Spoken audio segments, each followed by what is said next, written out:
Sometimes to save a pool, you got to build a road.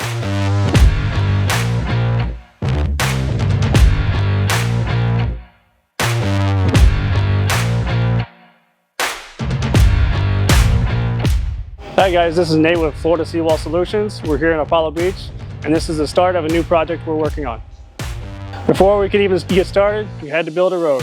I had to pull rocks off the side of the wall and drive the machine from the barge onto the rocks because we couldn't reach from the barge. So I had to build a road literally out of the rocks that I was pulling away from the wall. So prep work took a little bit of time.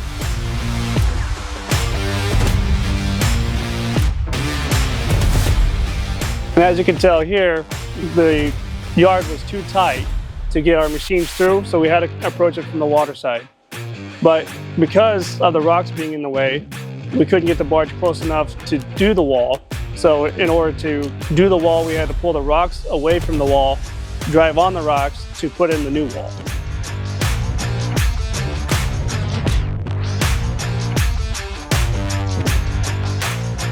And the reason we're here is because the customer was losing his yard and the support of his pool because his seawall was failing. So in order to save it, we had to put a new wall in front of this wall, and that's why we're here today. And today we're starting with our panel wall. This panel wall will be about 90 feet said and done. Come back and check with us later on, see how it's going.